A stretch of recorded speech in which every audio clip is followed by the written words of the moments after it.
하나님께서 오늘 우리에게 주시는 말씀, 신약성경 사도행전 20장 17절부터 마지막 절까지, 우리 28절까지만 한 절씩 교도하도록 하겠습니다. 17절부터 28절까지 한 절씩 교도합니다. 17절 제가 읽습니다. 바울이 밀레도에서 사람을 에베소로 보내어 교회 장로들을 청하니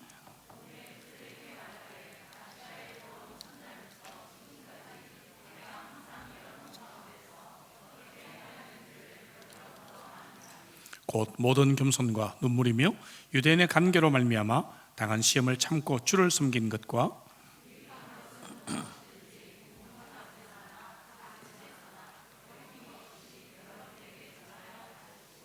유대인과 헬라인들에게 하나님께 대한 회개와 우리 주 예수 그리스도께 대한 믿음을 증언한 것이라.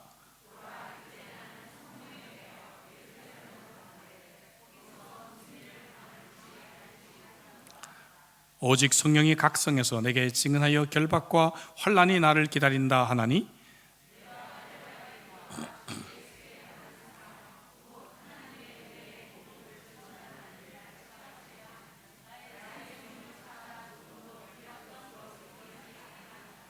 보라, 내가 여러분 중에 왕래하며 하나님의 나라를 전파하였으나 이제는 여러분이 다 내 얼굴을 다시 보지 못할 줄 아노라.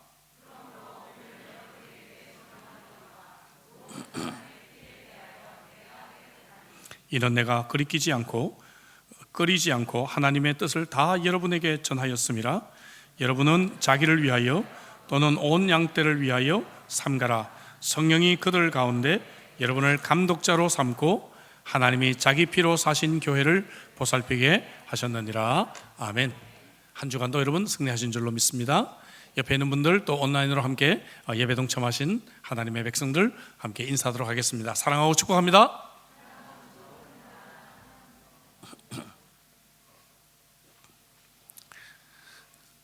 제가 작년 입당 예배 드릴 때 금년 내로 이 예배당을 채우자 했는데 금년에는 이루어지겠죠? 예, 아멘이십니까? 예. 지난 화요일은 날짜에 이의가 6번 들어간다 제가 말씀드렸죠? 예. 근데 그날 새벽 2시 22분에 또 병실 2호실에서 태어난 아기가 있습니다. 이의가 4개가 더 들어갔어요. 미국 노스캐롤라이나에 살고 있는 에버리와 행크 스페어시 부부입니다. 원래 이 아내 에버리가 호치킨 림프종으로 치료를 받았고 의사들은 아기를 갖지 못한다고 선언을 했습니다. 그러나 이 부부는 독실한 크리스찬들이었고 하나님께서 아기를 주시기를 위해 간절히 기도한 결과 아기를 잉태했어요. 원래 2월 21일 밤에 유도분만을 하기 위해서 이제 병원에 와서 진통이 시작됐고 분만을 준비했는데 아기가 나오지 않아요. 26시간 진통을 하고 정확한 시간을 맞춰서 2월 22일 2시 22분에 이 땅에 나왔습니다. 딸이었고요. 몸무게가 3.46kg. 근데 미국 사람들이 사용하는 온수로 계산하니까 122온스, 또 이가 2개가 또 더 들어갑니다. 기도의 응답을 얻게 된 기적의 아기다 해서 이름을 주다 그레이스, 찬양과 은혜라는 이름으로 이름을 붙였습니다. 여러분, 이 이야기만 어떻게 기적이겠습니까? 우리의 삶이 기적이죠. 아멘이십니까 여러분? 우리 일상이 기적입니다. 저는 교회도 기적이라고 생각합니다. 이 코로나 바이러스 어려움을 뚫고 오늘도 이렇게 많이 모였죠. 여러분, 작년에 30명 넘어가서 우리가 막 놀래가지고 락다운 시켰던 거 기억나십니까? 6월 마지막 토요일이었어요. 그날 결혼식이 있어서 제가 잊지를 않습니다. 30몇 명 확진자가 있다고 막 놀래가지고 락다운 다 시켰는데 지금 7,000명 나오니까 7,000명밖에 안 나왔어. 이제 이렇게 우리가 생각하고 이렇게 예배에 올 수 있게 된 것 정말 기적이라고 생각합니다. 교회가 이렇게 유지되고 사역이 되는 것 저는 기적이라고 생각합니다. 사람들이 교회를 찾아와서 예수님을 믿는 것, 저는 기적 중에 가장 큰 기적이라고 저는 생각합니다. 우리 공동체가 근래 큰 기적을 2가지 경험했어요. 여러분 아십니까? 코로나 바이러스 이 기간 동안에요, 교회들이 생존 때문에 어려웠습니다. 다. 근데 우리는 교회 건축을 했습니다. 교회 건축을. 할렐루야. 그것도 우리가 1차만 어떻게든지 그냥 건축을 해서 예배를 드리자 했는데 생각하지도 못했던 2차, 3차까지 하나님이 다 완공시켜 주셨습니다. 또한 또 한 가지 기적, 여러분 알다시피 제 아내가 큰 사고를 당했지만 생명을 건져줬을 뿐만 아니라 4개월 만에 지난주 출석했습니다. 오늘도 물론 왔죠. 여러분 이 얼마나 큰 기적입니까? 우리는 그냥 그런가 보다 하는데 지난주에 우리 NDI에서 인터뷰한 분이 그런 얘기를 했다 그래요. 남편이 제 아내와 비슷한 사고를 경험했는데 6년 만에 이제 제 아내 정도 컨디션이 됐다고 얘기를 하면서 제 아내 상태를 굉장히 잘 이해하더라고 합니다. 그러니까 4개월 만에 여기까지 온 것 정말 틀림없는 기적입니다. 여러분 이런 기적들을 경험하는 우리 교회 참 좋은 교회임에 틀림없습니다. 아멘이시죠? 근데 저는 오늘 좀 더 좋은 교회를 소망하자 이런 말씀을 좀 도전하고 싶습니다. 제가 오늘 사역을 끝으로 짧은 안식일을 갖습니다. 2003년에 6개월 제가 안식일을 가졌는데 그때 이후로 19년 만에 제가 5주간 안식일을 갖게 되었습니다. 교회 형편상 전반기, 잠깐, 후반기 이렇게 나누어서 안식일을 좀 가질 예정입니다. 지난 30년의 사역을 좀 돌아보고 있습니다. 특별히 근래 10여 년 동안 건축 때문에 참 많이 고민하고 애쓰고 그랬는데 이제 우리 공동체와 제가 이 큰 산을 넘었습니다. 이 큰 산을 넘었으니 이제 우리에게 남아있는 것은 앞을 향해 힘차게 나아가고 새로운 부흥을 경험해야 될다라고 저는 믿습니다. 그동안에 빌립보서 강해 여러분 좀 딱딱한 강해를 제가 해왔습니다. 오늘 설교가 좀 쉽습니다. 좀 쉬운 설교입니다. 오늘 본문 우리 바울 사도가 에베소 장로들에게 고별 설교를 하는 유명한 내용이죠. 그러면서 이 내용을 통해 바울 사도는 어떻게 교회를 우리가 섬겨야 하는지를 우리들에게 말씀해주고 있습니다. 바울은 이 설교를 듣는 사람을 장로다 그렇게 불렀어요. 프레스비테로이라고 하는 이 말은 여기서 영어 프레스비테리 혹은 프레스비테리언이라는 단어가 영어에서 나왔어요. 장로, 장로교, 장로교인 그런 말이죠. 장로를 감독이라고 표현합니다. 빌립보서 1장 1절에 보니까 그리스도 예수 안에서 빌립보에 사는 모든 성도와 또한 감독들과 집사들에게 편지한다. 감독과 집사가 나와요. 교회 직분에. 감독은 역시 장로의 다른 말입니다. 목사는 뭔가? 목사도 역시 성경적으로는 장로입니다. 집사라고 하는 말은 디아코노스, 종이란 말이죠. 이 당시는 로마가 지배하던 시대에 종들이 많았습니다. 전쟁을 해서 이제 전쟁 포로들을 데려오면 다 종들로 사용했잖아요. 그래서 종이라고 하는 이 단어가 굉장히 그들에게는 익숙한 단어였습니다. 초대교회는 이렇게 장로와 집사 두 가지 직분이 교회에 존재했죠. 교회는 종과 같이 살림을 담당하고 교회를 돌보는 집사들이 있어야 되고 교인들을 목회적으로 돌보는 장로가 있어야 됩니다. 이 두 가지 직책이 교회에 존재하는 것이죠. 바울이 에베소 장로들에게 이제 더 이상 만나지 못할 것을 직감하면서 마음에 있는 간절한 마음으로 그들을 향해서 설교한 내용이 본문입니다. 그래서 오늘 이 본문을 통해 저와 여러분들은 우리가 어떻게 하면 더 좋은 교회를 우리가 소망할 수 있을까? 더 좋은 교회로 나아갈 수 있을까? 이 말씀을 통해서 몇 가지 교훈을 얻을 수가 있는 것입니다. 먼저 교회를 섬기는 원리, 어떻게 교회를 섬겨야 할 것인가? 또한 교회를 섬기는 자세, 어떤 자세로 우리가 교회를 섬겨야 할 것인가? 두 가지를 좀 생각해 보려고 합니다. 교회를 섬기는 원리입니다. 무엇보다도 먼저 교회를 섬기는 동기가 무엇인가 하는 것이죠. 여러분들이 교회에서 직책을 맡고 교회를 섬기는데 무슨 동기로 여러분들이 섬기십니까? 오늘 19절에 보니까 바울은 주를 섬긴 것이다, 주를 섬긴 것이다 그렇게 말합니다. 여러분 사역은 교회 일이 아닙니다. 단지 사람을 돕는 것이 아닙니다. 그저 책임을 분담하는 것이 아닙니다. 이것은 바로 주님을 섬기는 것인 줄로 믿습니다. 어린아이에게 성경을 가르치는 것 주님을 섬기는 일입니다. 성도들에게 밥을 하고 성도들이 먹고 간 설거지를 하는 것 주님을 섬기는 것입니다. 교회를 청소하는 것 주님을 섬기는 것입니다. 여러분들을 교사로 임명하고 찬양팀으로 임명하고 성가대로 임명하고 집사로 임명하는 것은 목사님이 시켰으니까 할 수 없이 하는 것이 아니라 주님이 여러분들을 귀하게 여겨서 세워주신 것입니다. 나를 좀 섬길래? 라고 우리에게 주신 특권인 줄로 믿습니다. 그래서 바울 사도는 33절에서 내가 아무의 은이나 금이나 의복을 탐하지 아니했다 그렇게 그가 고백하는 것이죠. 그런데 우리가 어떻게 맡은 사역을 쉽게 그만둘 수가 있습니까? 맡은 사역이 있는데 1년이 끝나기 전에 연중의 교회를 우리가 떠날 수가 있습니까? 대표 기도도 사정이 생기면 금방 바꿀 수가 있단 말입니까? 휴가를 내서더라도 감당을 해야죠. 제가 청년 시절에는요, 휴가가 1년에 딱 4일이었어요. 한국에 딱 4일이었습니다. 그래서 우리 청년부에서는 어떻게 하면 우리 청년들이 1년에 4일 있는 이 휴가를 청년부 수양회로 가게 할 수 있을까? 그거 가지고 참 고민했습니다. 그래서 청년들을 설득하고 또 수양회를 좀 잘하기 위해서 애를 쓰고 했는데, 많은 청년들이 1년에 한 번 있는 4일 휴가를 청년부 휴가에다가 투자를 했어요. 그 청년들 지금 각 교회에서 장로님으로, 안수집사님으로, 권사님으로 참 교회를 멋있게 아름답게 섬기고 있습니다. 사랑하는 성도 여러분, 사역이 힘들고 지칠 때가 우리들에게 찾아옵니다. 저는 그럴 때마다 물론 하나님의 은혜를 생각하지만 또 한 가지 생각하는 건 뭔가 하면은, 하나님이 이렇게 부족한 저에게 어떻게 과분한 실로암 교회를 섬길 수 있는 이런 직책을 주셨을까? 다시 한번 생각하고 또 생각하며 힘을 냅니다. 사랑하는 성도 여러분, 여러분들이 교회를 섬기는 동기가 무엇입니까? 주님을 섬기는 동기로 섬기시기를 주의 이름으로 축복합니다. 사역의 방법입니다. 사역의 방법 어떻게 하는 것인가? 제일 쉬운 것은 말하는 것입니다. 이분들은 예언의 은사가 있어서 가는 곳마다 지적합니다. 찬양팀 몇 점, 성가대 몇 점, 오늘 설교 몇 점, 그리고 다 몇 점 채점을 합니다. 여러분, 그러나 사역의 진정한 방법은 모범인 줄로 믿습니다. 오늘 여기 본문에 몇 단어가 나와요. 19절 20절을 볼까요?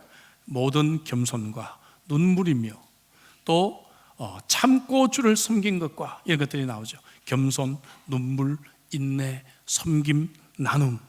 여러분, 어떤 생각이 드세요? 모범이죠. 겸손이라고 하면 우리 한국인들이 가지고 있는 생각은 뭔가 하면은 할 말이 있어도 그저 꾹 참고 굽신굽신하는 그런 생각을 할 수가 있습니다. 그러나 성경적인 겸손은 그것이 아니고, 성경적인 겸손은 하나님을 두려워하고 사람을 두려워하지 않는 것, 이것이 겸손인 줄로 믿습니다. 하나님을 두려워하는 것입니다. 하나님을 두려워하고 사람을 두려워하지 않을 때 20절 말씀처럼 그리낌 없이 사역했다, 그리낌 없이 사역했다, 이렇게 말할 수가 있는 것이죠. 하나님을 두려워하기에 눈물이 있는 것입니다. 여러분, 하나님 두려워하십니까? 저는 하나님이 두려워요. 저희 멘토였던 오카노 목사님도 그 대형교회를 하시면서 늘 하셨던 말씀이 우리는 하나님이 두렵다, 나는 하나님이 두려워, 그 말씀을 하셨던 것이 기억에 남습니다. 바울은 하나님을 두려워했기 때문에 눈물이 있었습니다. 하나님을 알지 못하는 자들을 향해 눈물이 있었습니다. 여러분, 교회에서 문제를 일으키는 사람들을 향해서 눈물이 있었습니다. 심지어 배교자들을 향해서도 눈물을 가졌던 사람입니다. 저와 여러분들에게 다시 한번 눈물이 회복되기를 주의 이름으로 축복합니다. 여러분, 눈물이 회복되어야 합니다.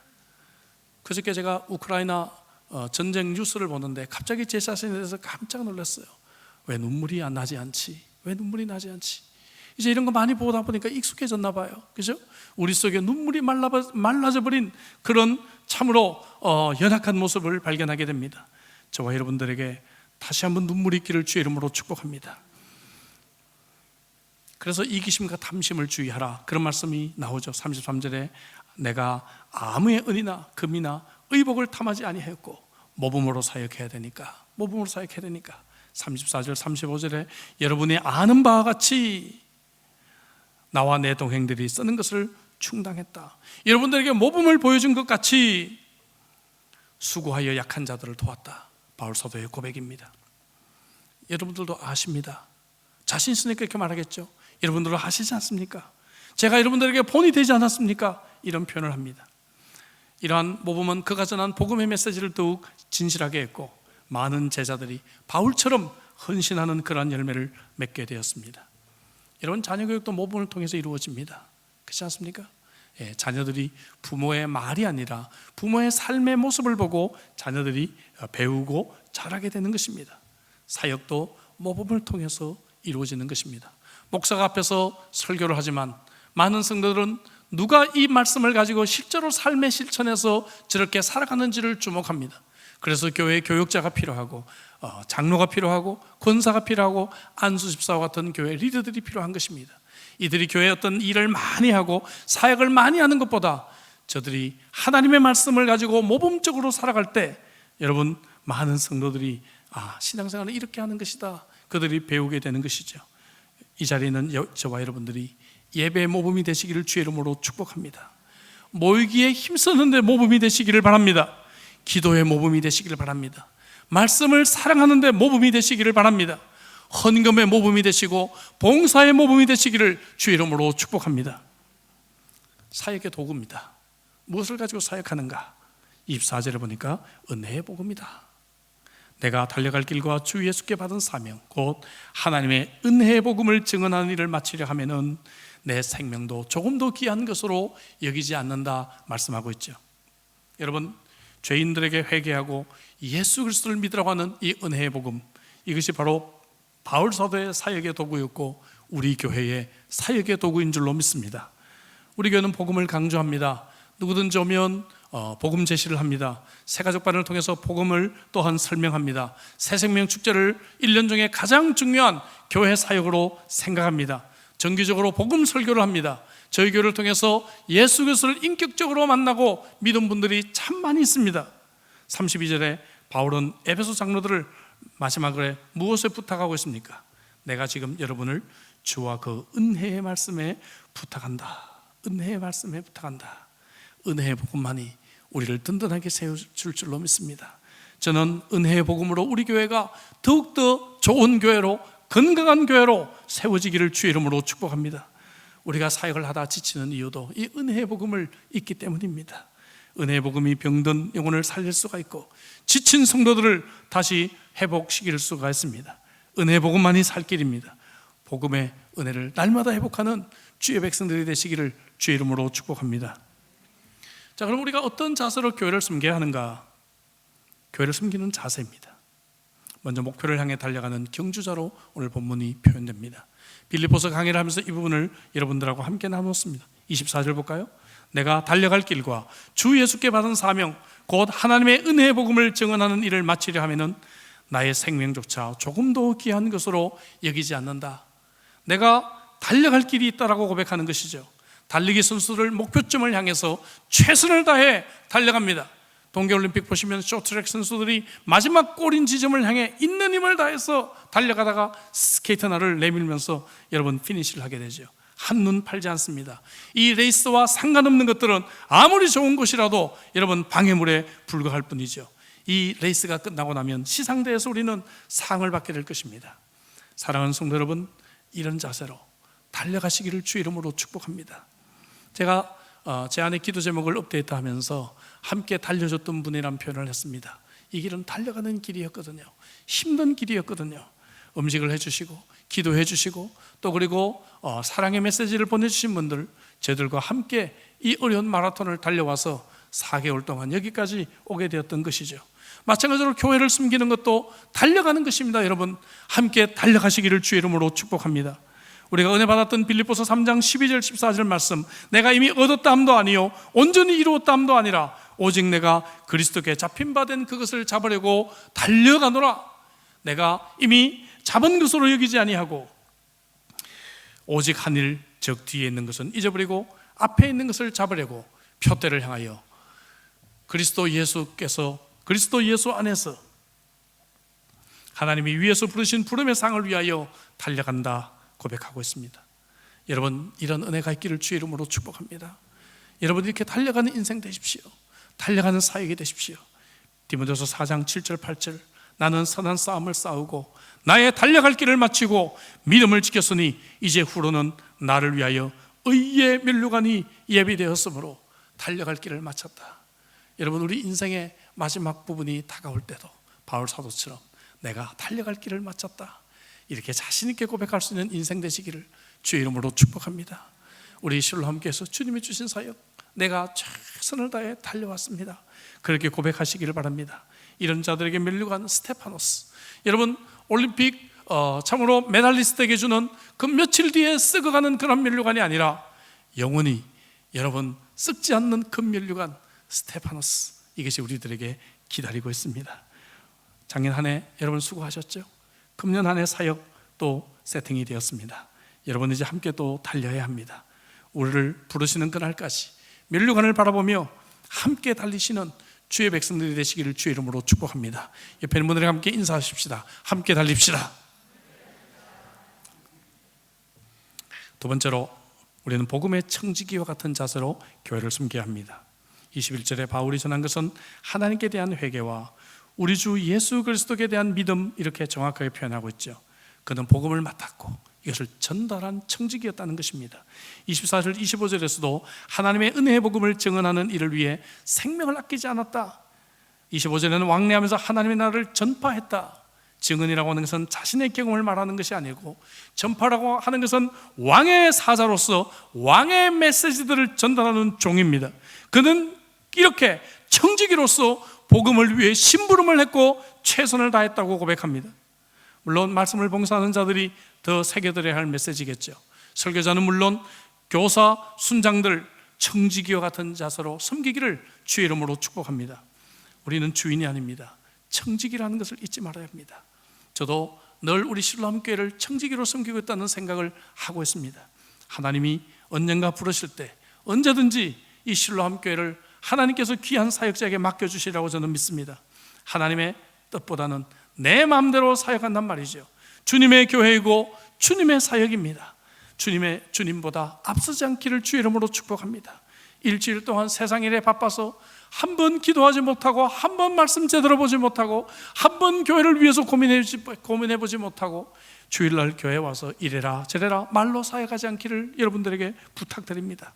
무릎 꿇어 기도하고 또 기도하고, 하나님이 무엇을 원하시는지를 고민하고 또 고민하는 가운데 여러분 교회를 섬기시기를 주의 이름으로 부탁합니다.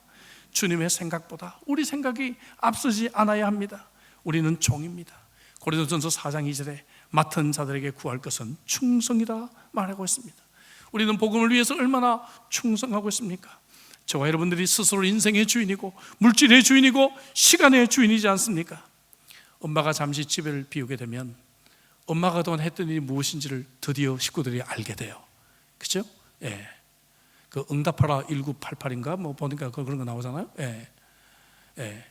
그래서 식구들이 돌아가면서 설거지도 하고 밥도 하고 청소도 하고 막 그렇게 합니다. 여러분, 제가 없는 동안에 담임 목사가 뭘 했는지를 좀 여러분들이 좀 더 아는 기회가 되기를 간절히 바랍니다. 제가 없는 동안 우리 모두 같이 청지기가 되어서 함께 교회를 섬겨가는 아름다운 그러한 모습이 우리 교회 안에 있기를 간절히 소망합니다. 세 번째로, 여러분 어떤 자세로 교회를 섬겨야 되는가? 양떼를 지키는 파수꾼으로 교회를 섬겨야 된다 하는 것입니다. 교회를 섬기는 것 중에 가장 중요한 것이 뭐예요, 여러분? 건물을 관리하는 겁니까? 건축하는 겁니까? 뭘 하는 겁니까? 뭐 맡은 책임 감당하는 것입니까? 프로그램을 담당하는 것입니까? 교회를 섬긴다는 것 중에 가장 중요한 것은 사람을 섬기는 것입니다. 여러분, 영혼을 섬기는 것입니다. 맞죠? 예. 그렇다고 한다면 우리 성도 한 명 한 명이, 그죠? 정말 우리 실로암교회라고 하는 이 목장에서 건강하게 신앙생활을 할 수 있도록 돌보는 것, 이것이 가장 중요한 사역이 돼야 되겠죠. 교인 한 명 한 명을 마치 파수꾼이 잠을 자지 않고 위험을 발견하고 경보를 울림으로 인해서 자기를 믿고 잠자는 동료들의 목숨을 구하는 것과 같이 섬기라 그 말이죠. 복음의 청지기가 양떼를 먹이는 데 초점이 있다면 파수꾼은 양떼를 돌보는 데 책임을 강조하고 있는 말 같아요. 구약성경 에스겔 3장과 33장에 파수꾼에 대해서 말하고 있습니다. 그런데 경고가 나와요. 이 직책을 잘 감당하지 못하면 파수꾼이 그 생명으로 책임을 져야 된다는 무서운 말씀이 나옵니다. 여러분, 무서운 말씀이에요. 그래서 바울은 26절에 뭐라고 얘기합니까? 모든 사람의 피에 대해서 내가 깨끗하다, 이렇게 표현하고 있는 것이죠. 내가 이 직분을 최선을 다해서 잘 감당했다라고 그가 고백하고 있는 것입니다. 파수꾼의 직책을 말하는 것이죠. 28절 함께 읽어볼까요? 28절 우리 다 같이, 여러분은 자기를 위하여 또는 온 양떼를 위하여 삼가라. 성령이 그들 가운데 여러분을 감독자로 삼고 하나님이 자기 피로 사신 교회를 보살피게 하셨느니라. 아멘. 양떼를 보살피는 사역자로 수고했음을 말합니다. 31절에 그래서 그가 내가 3년이나 밤낮 쉬지 않고 눈물로 각 사람을 훈계했다라고 말하는 것이죠. 바울은 양떼를 돌보기 위해 밤낮 쉬지 않고 눈물로 그렇게 사역했다고 고백합니다. 저는 이 말씀 앞에 부끄러움을 느낍니다. 저는 이렇게 하지를 못했거든요. 저는 수년 동안 열심히 사역하긴 했지만 제 많은 시간들이 해결해야 될 많은 문제들, 또 이 건축에 대한 문제들, 총회와의 이 관계 문제들, 행정 문제들, 여러 사역들, 이런 것들로 훨씬 더 많은 시간을 보낼 수밖에 없었거든요. 영혼들을 위해 더 많은 눈물을 흘리지 못했던 것이 제 마음속에 아픔으로 남아 있습니다. 여러분, 제가 앞으로 영혼들을 위해 더 많은 눈물을 흘리는 목사가 되도록 기도해 주시기를 간절히 부탁드립니다. 양떼를 약탈하는 이리들은 주위에 얼마든지 있습니다. 게으른 방심, 이것들을 주의할 것을 촉구하는 것이죠. 29절 30절에 그 말씀이 나옵니다. 또한 거짓 선지자들과 이단들이 있다는 것을 경고하고 있습니다. 파수꾼의 역할이 그래서 중요합니다. 베드로 사도도 베드로서 2장 1절에서 백성 가운데 또한 거짓 선지자들이 일어난다니 이와 같이 너희 중에도 거짓 선생들이 있으리라. 그들은 멸망하게 할 이단을 가만히 끌어들여 자기들을 사신 줄을 부인하고 임박한 멸망을 스스로 취하는 자들이다. 이렇게 지적하는 것이죠. 성경을 틀리게 가르치는 사람들이 있습니다. 여러분, 인본주의를 가르치는 교회들이 있습니다.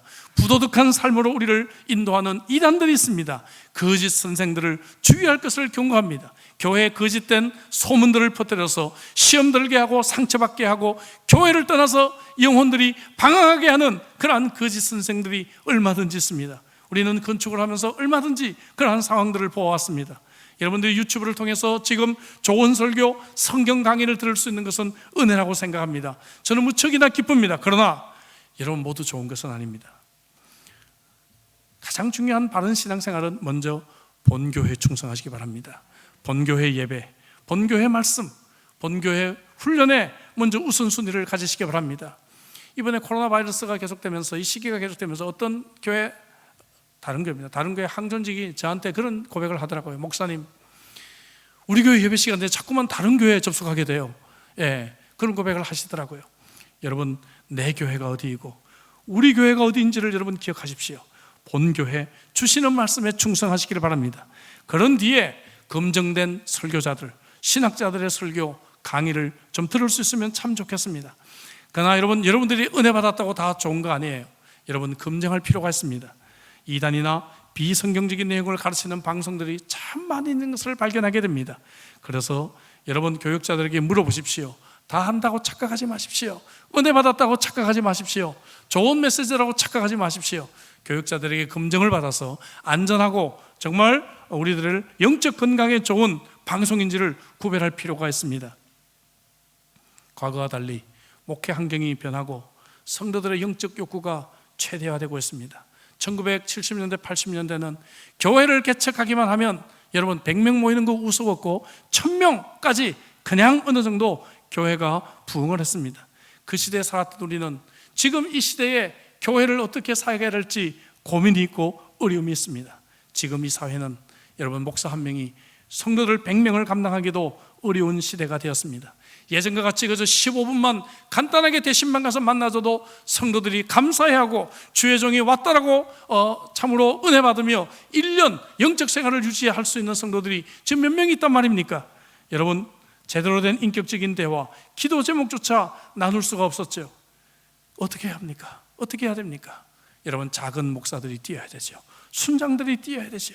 열심히 있는 순장들을 통해서 영적 여러분 참으로 인프라가 구축이 돼서 양떼들을 돌볼 수 있는 교회가 되어야 이 교회가 이제 300명선을 돌파하고 1000명선을 돌파하는 교회로 나아갈 수가 있는 것입니다. 여러분, 1차적으로 순장들이 영혼들의 필요를 살피고 서로 격려해주고 기도해주는 인격적이고 영적인 만남들이 많아져야 하는 것입니다. 다락방 순모임과 사랑방과 같은 이런 모임들, 사역을 위해서 모이는 모임들이 더 영적인 모임들이 되고 건강하게 활성화되어야 우리 교회는 여기서 더 좋은 교회로 나아갈 수가 있는 것입니다.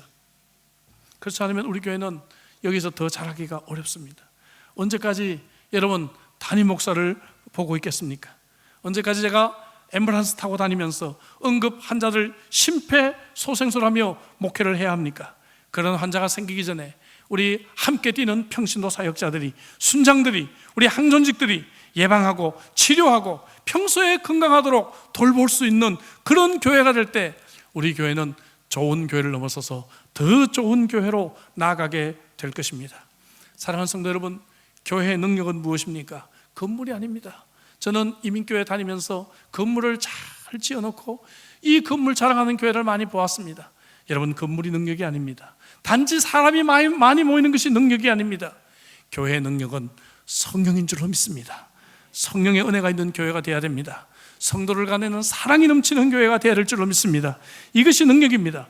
그래서 바울은 22절에 성령에 매여 예루살렘으로 간다, 그는 그렇게 고백을 합니다. 그리고 성령이 이끌기 때문에 에베소 장로들이 죽음을 향해 가는 이 바울사도, 사랑하는 이 바울사를 보내기 싫지만 무릎 꿇고 순종하는 모습을 봅니다. 여러분, 이것이 교회예요. 교회는 우리의 뜻이 있지만, 우리의 계획이 있지만 성령께서 이끄시면 성령께서 이끄시는 대로 가는 것입니다. 그래서 여러분, 함께 무릎 꿇고 함께 기도하고 에베소 장로들이 다시는 만나지 못할 것을 생각하고 웁니다. 목을 껴안고 여러분, 참으로 그들이 입을 맞춥니다. 이런 사랑의 교제, 또 성령이 이끄시는 그러한 은혜가 우리 교회 가운데 있기를 소망합니다. 여러분들은 성령에 매여 살아가고 계십니까? 아니면 무엇에 매여 여러분들은 살아가고 계십니까? 여러분들이 목숨을 걸고 실천해야 할 것은 무엇입니까? 여러분들이 시한부 인생, 여러분 선고를 받아서 한 달밖에 살지 못한다면 여러분 무엇을 하시겠습니까? 바울의 고별 설교가 저와 여러분들의 가슴에 깊이 울려 퍼지는 살아있는 하나님의 음성이 될 수 있기를 주의 이름으로 축복합니다. 설교 도입부에서 제가 말씀드린 대로 근래 한 10여 년간 교회 건축이라고 하는 이 어려운 사명 참 감당하기 위해서 참 제가 눈물도 많이 흘렸고 참 수많은 밤들을 지새웠습니다. 특히 봉공사가 시작하자마자 코로나 바이러스가 시작이 되었어요. 기도밖에 다른 방법이 없었습니다. 1년 동안 성도를 위해서 아침 금식을 했다가 이제 마칠 때쯤 돼서 공사가 시작이 돼서 또 1년 연기해서 아침 금식을 했습니다. 그러다 공사가 2년이 걸려서 2년 다시 또 연장해서 아침 금식을 하면서 눈물로 기도하고 그렇게 시간을 보냈습니다. 하나님의 기적과 같은 은혜로 교회들이 정말 생존 자체가 위협받는 시기에 저희 교회는 어쨌든 건축을 완료했습니다. 3차까지 그것도 완공했습니다. 완공일에 발생했던 재난의 사고, 지난 4개월 동안 여러분들에게 설명드릴 수 없는 시간들을 저와 우리 가족들은 보냈습니다. 이렇게 힘든 시기를 보내면서 저는 2월 마지막 주까지 하나님 버티게 해달라고 기도했습니다. 여러분, 여기까지 왔습니다. 할렐루야. 여기까지 왔습니다. 때때로는 정말 죽을 힘을 다해서 정말 하나님 사역을 하면서 여기까지 오게 해달라고 기도했는데 여기까지 왔어요. 여기까지 왔습니다. 이렇게 힘든 시기를 보내면서 저는 물론 하나님의 은혜도 생각하지만 우리 신앙의 선배들을 생각하며 위로를 받습니다. 그리고 우리 신앙의 선배들을 한 명 한 명 떠올리면서 저는 도전을 받습니다. 그런 분 중에 한 분입니다. 지난 목요일 우리 24일 평생 한국에 살면서 우리 찬양팀 너무 시끄러운 것 같아요. 저쪽에서 찬양팀 좀 조용히 해서 했다가 들어오기 좀 해주십시오. 지난 우리 목요일 24일에 평생 우리 한국에 살면서 기독교 세계관과 기독교 문서 선교에 크게 공헌했던 우리 웨슬리 웬터워스 선교사, 특별히 우리 법무부 장관으로부터 한국 국적을 받게 되었습니다. 그림 있죠? 한복을 입고 참 이렇게 시민권을 받는 그러한 장면입니다. 저도 이분 통해서 기독교 세계관이 무엇인가에 대해서 처음 눈을 뜨게 되었습니다. 금년 만 87세입니다. 한국명 원이삼 선교사님이신데 1965년에 한국에 오셨어요. 그래서 57년 동안 지금 한국에 살고 계십니다. 많은 사역 감당하셨고 평생 독신으로 사셨습니다. 그리고 참 검소하게 살아오셨습니다. 구순에 가까운 나이신데 참 한국에서 더 이상 비자 연기가 안 돼가지고 너무 고민하다가 동료들이 방법을 찾다가 한국 국적을 취득하는 이러한 길까지 하나님이 은혜롭게 열어주셨어요. 지금 구순 거의 가까이 되셨는데 지금도 이메일 답장 제일 빨리 하신대요. 제일 빨리 하시고요. 그리고 뭐 아이패드 이런 거 못하는 거 없으시고요. 뿐만 아니라 뭐든지 새로운 것이 있으면 배우기 위해 앞장서시는 분입니다. 이런 분들을 볼 때마다 고개가 저절로 숙여지게 되죠. 근래는 한국에 유학생들이 많아져서 유학생 영어 성경 공부를 이 나이에 참 성실하게 인도하고 계시다고 합니다. 여러분 87세인데 이렇게 해요. 이 자리에 계신 여러분 힘내시기 바랍니다. 우리 한국 분들은 50만 되면 늙었다고 난리신데 여러분 힘내시기 바랍니다. 여러분들에게 아직 주어진 인생이 있습니다. 근데 이분에게 묘비명을 물어봤더니 이렇게 답을 했습니다. 제 묘비명은 이것입니다. 주 예수 그리스도, 살아도 죽어도 내 소망. 와, 멋지죠? Jesus Christ, the Lord, my hope in life and death. 얼마나 멋진 묘비명입니까? 그렇습니다, 여러분. 죽어도 살아도 예수가 소망이 되시기를 주 이름으로 축복합니다. 짧은 안식일을 제가 갔지만 이 안식일 동안 저와 제 아내가 영적으로 육적으로 회복되고 더 건강해서 돌아올 예정입니다. 저희가 없는 동안이 우리 실로암교회 저력이 나타날 때라고 저는 믿습니다. 저희가 없을 때 더 열심히 교회 나오시겠죠? 아멘이시죠?